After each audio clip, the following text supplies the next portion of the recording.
ना होगा, और अगर सब मिलकर कोशिश करें तो रास्ता निकल सकता है। राजू के चेहरे पर एक उम्मीद की किरण जागती है। हाँ बाबा जी, अगर सब मिलकर काम करें तो हम पानी ढूंढ सकते हैं। हमने पहले कभी ये कोशिश ही नहीं की। लेकिन इतनी कठिन जमीन में नया कुआं खोदना आसान नहीं। मुश्किल जरूर है, नामुमकिन नहीं। अगर हम मिलकर काम करें तो ये हो सकता है। राजू खड़ा हो जाता है, उसकी आंखों में एक नई रोशनी है। तो फिर हम कल से काम शुरू करेंगे। मैं गांव के सभी युवाओं को इकट्ठा करूंगा, हम मिलकर नया कुआं खोदेंगे। यह कहते हुए वह शामू के साथ गांव के दूसरे युवाओं को बुलाने के लिए निकल पड़ता है। कहीं दूर से गरज की हल्की सी आवाज आती है, जैसे आकाश ने उनकी उम्मीदों की गवाही दे दी हो।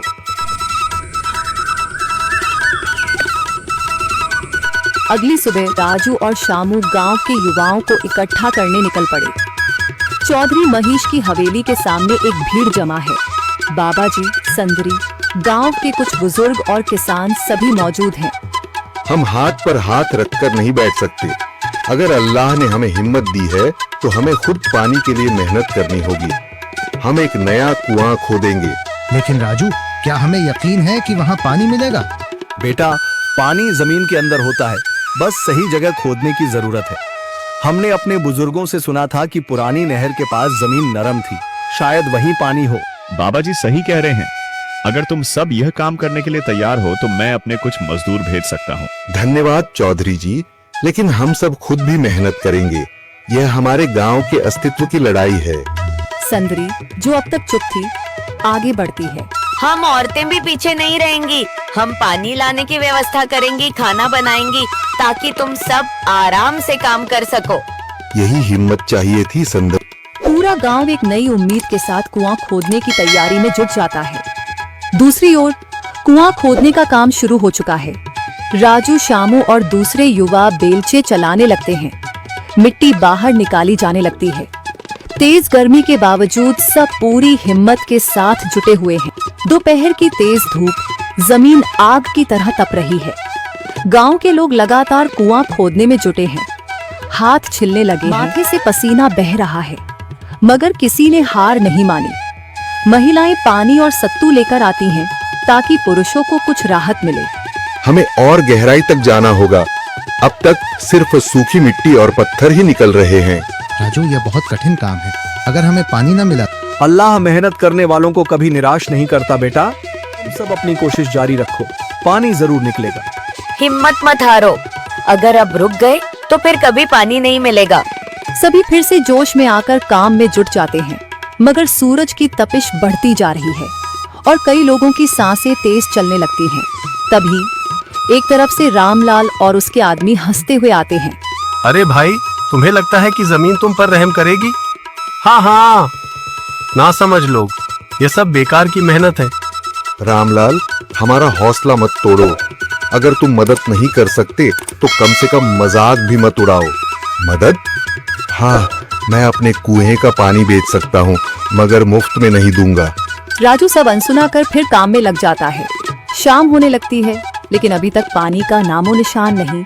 कुछ लोग मायूस होकर पीछे हटने लगते हैं। राजू, शायद रामलाल सही कह रहा है, यह सब बेकार है।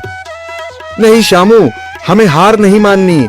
अगर आज हार गए तो फिर कभी हिम्मत नहीं कर पाएंगे। तभी अचानक फावड़ा किसी कठोर चीज से टकराता है। एक अजीब सी आवाज आती है। राजू चौंक कर देखता है और जल्दी जल्दी मिट्टी हटाने लगता है। अचानक एक ठंडी लहर महसूस होती है। सभी लोग दौड़कर आते हैं। जैसे जैसे मिट्टी हटती है, नीचे से गीली जमीन नजर आने लगती है। हैरान रह जाते हैं। सुभान अल्लाह, मैंने कहा था ना, अल्लाह हमारी मेहनत को जाया नहीं करेगा। राजू और बाकी सभी जोर लगाते हैं। कुछ ही पलों बाद अचानक मिट्टी के नीचे से पानी की एक छोटी सी धारा फूट पड़ती है। गांव वाले खुशी से चिल्ला उठते हैं। पानी, पानी निकल आया। यह अल्लाह की कुदरत है रामलाल, जिस पर तुम्हें यकीन नहीं था। पूरा गांव आनंद से झूम उठता है। लोग एक दूसरे को बधाइयां देते हैं। औरतें दुआ करने लगती हैं। कुछ दिन बीत चुके हैं। गांव वाले नए कुएं से पानी भर रहे हैं, खेतों को सींच रहे हैं और जिंदगी फिर से पटरी पर लौट रही है। मगर रामलाल अब भी अपनी संघर्ष नहीं करती थी।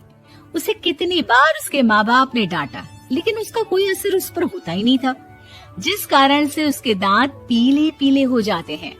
शादी के बाद अरे बहू, वैसे तो तुझ में कोई कमी नहीं है, पर तेरे दांत इतने पीले कैसे हैं बेटा?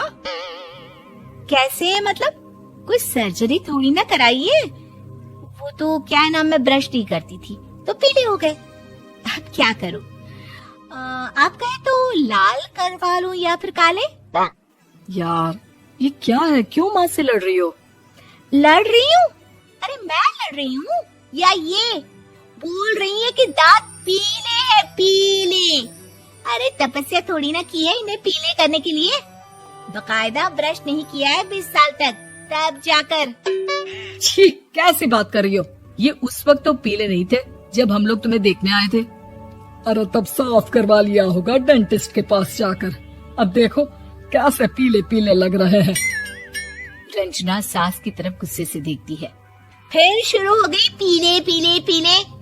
अरे पीले तो तब भी थे जब मेरे हाथ का रसगुल्ला उड़ा उड़ा कर खा रही थी और बोल रही थी, लड़की नहीं गुणों का खजाना दे रहे भाई साहब आप।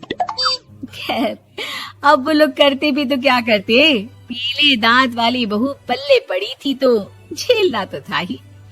एक दिन कीर्तन में रंजना गाना गा रही थी। अरे कमला माँ का द्वार है, यहाँ तो सब शुद्ध होकर आते हैं, फिर अपनी बहू को ब्रश भी नहीं करवाती तुम। दूर से पीले पीले दांत भक्ति में बाधा उत्पन्न कर रहा है। अरे कोई 2 साल की बच्ची थोड़ी ना लेकर आई हूँ मैं बहू बनाकर, अच्छी खासी लड़की है। अरे कैसे करवाऊं ब्रश, ये तो उसे खुद करना चाहिए ना। अब माँ बाप तो इसके जैसे तैसे निपटा दिए, ये नहीं सोचा कि सास कैसे संभालेगी। सास बहू को लेकर घर आ जाती है, लेकिन सोच लेती है कि अब इसे लेकर कहीं नहीं जाएगी। अगले रोज बहू कहती है, अरे क्या हो गया, मंदिर नहीं जाना क्या? कीर्तन का वक्त हो रहा है। मेरी मधुर वाणी से कान्हा जी जागते हैं और सोते हैं। आप तो जानती है ना उनकी भक्ति में कितना मन लगता है मेरा। वो क्या है ना, तबीयत ठीक नहीं लग रही है मेरी, आराम करूंगी मैं।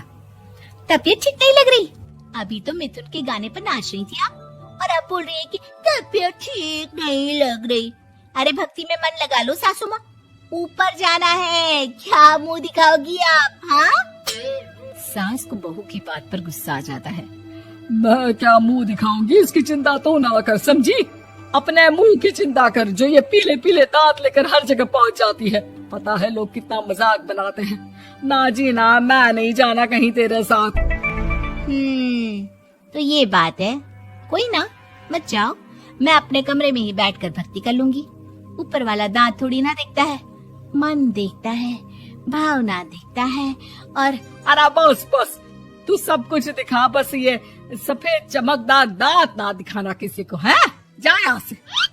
बहू को कोई फर्क नहीं पड़ता, वो तो जैसी थी वैसी ही रह जाती है। सुबह नहाकर किचन में खाना बनाना, फिर खाना खाना, कीर्तन भजन करना और सो जाना। एक दिन, माँ जी मैं सहेली के घर जा रही हूँ, शाम को लेट आऊंगी। हाँ हाँ तो जाना, मैंने कौन सा तेरी आरती करनी है घर पर बैठकर। रंजना सहेली के घर जाती है, जहाँ वो पार्टी में जाने की तैयारी कर रही होती है। अरे शिखा जाने की तैयारी कर रही है, मैं गलत वक्त पर आ गई क्या? अरे नहीं यार, उल्टा सही वक्त पर आई है। मैंने ये साड़ी और ज्वेलरी निकाली है यार, शाम को इनके ऑफिस की एक पार्टी में जाना है। बताना कैसा लग रहा है ये सब? नहीं यार, ड्रेस के साथ तो वो वाली ज्वेलरी अच्छी लगेगी। हाँ हाँ सही बोल रही है, मैंने ध्यान ही नहीं दिया। वैसे तो हमेशा से मस्त फैशन सेंस रखती है। तो बड़ा जाती होगी ना पति के साथ पार्टी में। रंजना कुछ नहीं बोलती, बस सोचती है कि यार काश ये बात सही हो जाती, पर मैं क्यों नहीं जाती पार्टी में? क्या इन लोगों की कोई पार्टी होती नहीं होगी? रंजना घर आती है और रात में पति से सवाल करती है, एक बात बताइए, आप मुझे किसी पार्टी में क्यों नहीं ले जाते? क्या आपकी यहाँ ऑफिस में पार्टी नहीं होती? पति बेचारा किसी के बारे में बातें करती तो बड़े बड़े गप्पे फेंका करती। आसपास के सब लोगों को पता था कि पिंकी बहुत बड़ी गपोड़ी बाज है। लोग उसकी बात पर विश्वास नहीं किया करते थे, लेकिन हाँ, उसकी बातें सुन सुनकर हंसते बहुत थे। अरे बहू, पड़ोस वाली शर्मा जी है ना, उनकी बेटी का जन्मदिन है, तुम भी चली जाना। ठीक है मम्मी जी, ये तो बता दो गिफ्ट में लेकर क्या जाना है? अरे लेकर क्या जाना है, 250 का लिफाफा दे देना, बस काफी है। अरे मम्मी जी, अच्छा लगेगा क्या? पड़ोसी हैं हमारे, हमें कुछ बड़ा लेकर जाना चाहिए। अरे बहू, इतना काफी है। जानती हैं आप, मेरे मायके में जब पड़ोस में किसी की बर्थडे होती थी ना, तो मम्मी कुछ ना कुछ गोल्ड का ही देकर भेजती थी। पड़ोसी के बर्थडे में? कैसी बातें करती हो। और नहीं तो क्या, आपकी तरह थोड़ी ना लिफाफा पकड़ा दिया। पिंकी शर्मा जी की बेटी के जन्मदिन में चली जाती है। अरे आज तो बड़ी सुंदर लग रही हो साड़ी में। जी मैं तो लहंगा पहनकर आने वाली थी, मम्मी जी नहीं मानी। अरे बेटा, बर्थडे पार्टी में तो साड़ी है, मेरा मतलब कोई शादी थोड़ी ना है। कैसी बात कर रही हैं आप आंटी जी? मेरे मायके में तो छोटे छोटे फंक्शन भी हम लोग लहंगा बनवाते थे बुटीक से, डिजाइन करवाकर। चाहे पड़ोस में किसी का जन्मदिन हो, मेरी मम्मी हमेशा बुटीक से नया लहंगा डिजाइन करवाती थी। मैंने तो नहीं देखा। ये तो तुमने आज बड़े कमाल की बात बताई। अरे जाने दीजिए, कोई बात नहीं। और बताइए, आपकी बेटी नजर नहीं आ रही? अरे भाभी, मैं यहाँ हूँ। ये देखिए मेरा ड्रेस कैसा लग रहा है। ठीक ही है, मतलब बर्थडे के हिसाब से थोड़ा हल्का है ना। अरे भाभी, इतना सुंदर गाउन पहना है मैंने। मैं ना शादी से पहले अपने बर्थडे पर हमेशा जरी वाला लहंगा पहना करती थी। यही मैं तुम्हारी मम्मी को भी बता रही थी। इसके बाद केक काटने का प्रोग्राम शुरू होता है। सब लोग इकट्ठे हो जाते हैं। शर्मा जी की बेटी का केक देखकर पिंकी से रहा नहीं जाता। उसके अंदर का गपोड़ी बाज बाहर निकल कर आ जाता है। अरे इतना छोटा सा केक! अरे बेटा, मेहमानों के हिसाब से ही है, जितने लोग इतना बड़ा केक। आंटी जी, कम से कम 4 या 5 मंजिल वाला केक तो बनाना चाहिए था। आपकी बेटी का बर्थडे रोज रोज थोड़ी ना आता है। मेरे बर्थडे पर हमेशा पापा 4 केक बनवाते थे। सारे केक 4-4 मंजिल के होते थे। वहां पर सारे लोग उमा जी के मोहल्ले के और वो पिंकी के गप्पे मारने की आदत से अच्छी तरह वाकिफ थे, इसलिए सब लोग उसकी बात सुनकर हंसने लगे, लेकिन किसी ने पिंकी से कुछ नहीं कहा। एक दिन सुबह सुबह पिंकी ने अपनी सास से कहा, मम्मी जी, मेरे मम्मी पापा मुझसे मिलने के लिए यहाँ आ रहे हैं। अरे वाह, ये तो बहुत अच्छी बात है। उनके आने की तैयारी करो, अच्छा अच्छा खाना बनाओ। वैसे कब तक आएंगे? मम्मी जी फ्लाइट से आ रहे हैं। शाम को 4 बजे की फ्लाइट है। फ्लाइट? लेकिन बेटा, तेरा मायका तो यहाँ से 2 घंटे की दूरी पर है। तेरे मम्मी पापा फ्लाइट से कब से आने लगे? अरे मम्मी जी, आपको पता नहीं है, मेरे मम्मी पापा ना आधे घंटे की दूरी के लिए भी फ्लाइट का टिकट बुक करवाती है। अरे गप्पे थोड़े कम मारा करो बहू। कोई फ्लाइट से तब आएगा ना जब यहाँ पर एयरपोर्ट होगा। तुम्हारी मम्मी क्या उड़कर आएगी घर में? अरे हाँ मम्मी जी, मैं तो भूल ही गई थी। वो क्या ना, मेरे मम्मी पापा हमेशा फ्लाइट से ही ट्रैवल करते हैं, तो मेरे दिमाग से ही निकल गया था। अगले दिन पिंकी के मम्मी और पापा पिंकी से मिलने के लिए उसके घर आते हैं। आइए आइए जी, आपका बहुत बहुत स्वागत है। और समदन जी, हमारी बेटे की कोई शिकायत तो नहीं ना?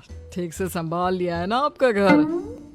अरे मेरी बहू बहुत समझदार है, घर का काम बहुत अच्छे तरीके से करती है।